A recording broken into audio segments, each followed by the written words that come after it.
今天是最后一天的日本自由行了，今天先去黑门市场，然后就再晃一晃。那我们现在去黑门市场了，我们行李放在了 Bridge Hotel， 那我们要步行到黑门市场喽 ，Go！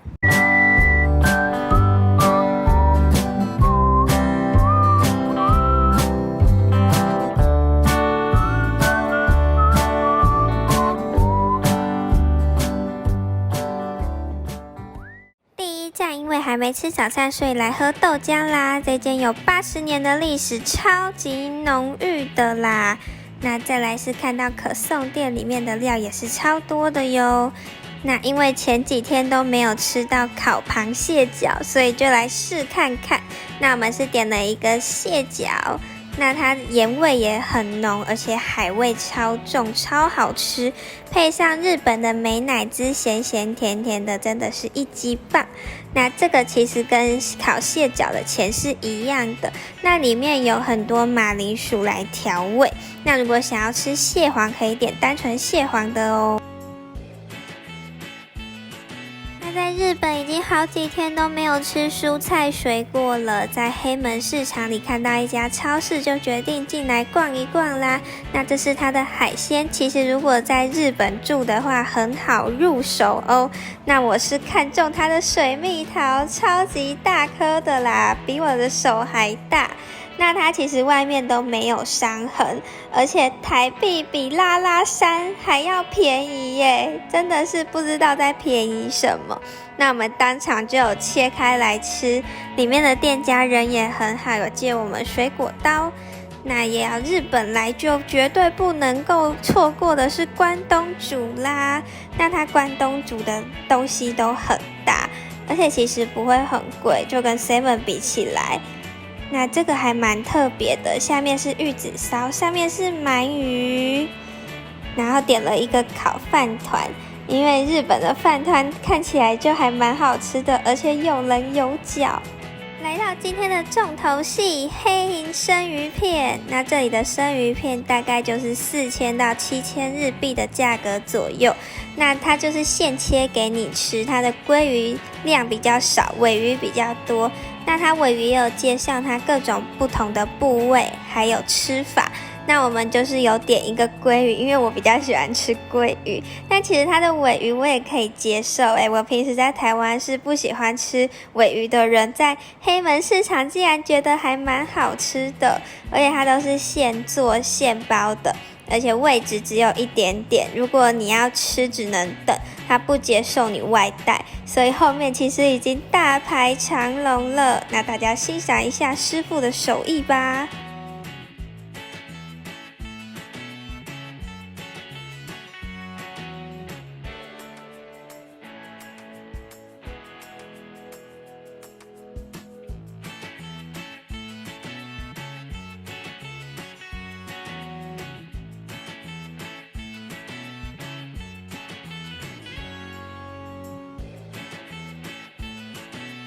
那因为位置太小，我没办法立脚架吃给大家看。那它的尾鱼真的是有一种绵密的感觉。它的鲑鱼跟台湾不一样的是，它那个特别的鲑鱼味，在日本真的是特别的显眼，非常的好吃，值得推荐。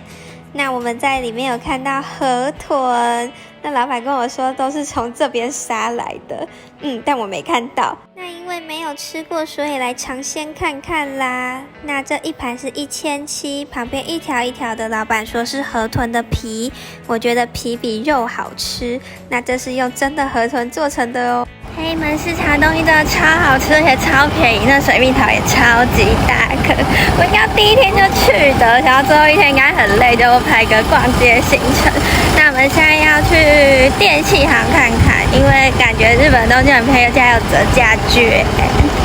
我们是来到日本桥附近的一间电器行，会来这间是因为你买5000的话，它会给你退税，而且如果刷卡会再打9折，而且原价已经比台湾便宜，真的不要太扯。有机会再跟大家分享战利品啊！逛完电器行，我们就要来吃网路推荐到大阪必吃的10元起司饼啦。它里面的 cheese 网路说可以拉超级长的。那一个其实不是10元哦，要500元日币，但吃久会偏干，2个人吃刚刚好。在到机场前，我们去逛了 Uniqlo， 然后我妈妈去买了一个 LV， 详细我不知道，但是折合台币好像只要48000元，好像听说比台湾便宜很多。回饭店拿行李之后，我们就要踏上返家的路啦。其实看到日本的街道，还是觉得5天过得好快呀。那我们其实已经还蛮会搭日本的 JR 有电车了，因为自由行真的让人学会很多事情。那我们就休息一下，准备要踏上回家的旅程啦。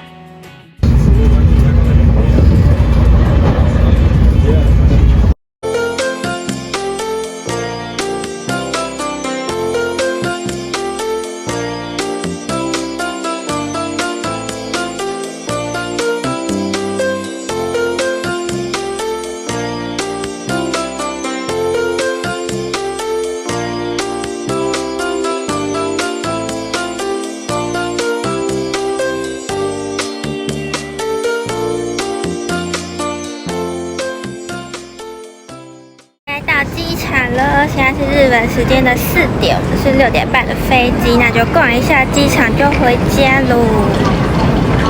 那其实来的过程跟回去是一模一样的，所以如果要知道详细，可以去看我第1支影片哦。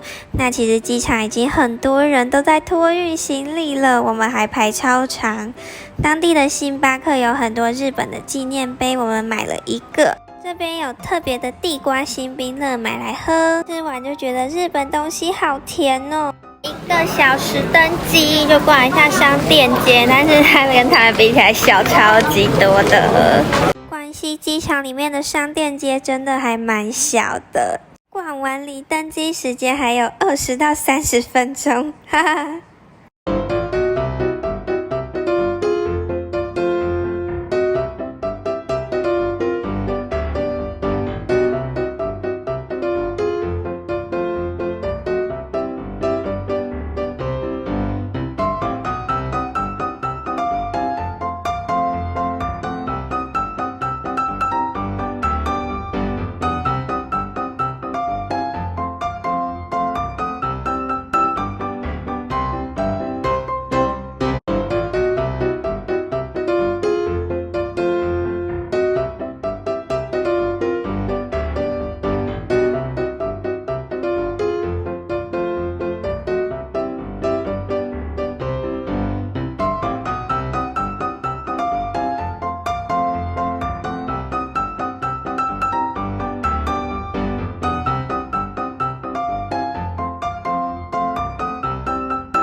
业踏上台湾的土地了，每次出国都觉得还是台湾最好。那因为最近非洲猪瘟有点盛行，所以行李一定不能带肉品。那我们现在要去拿行李了。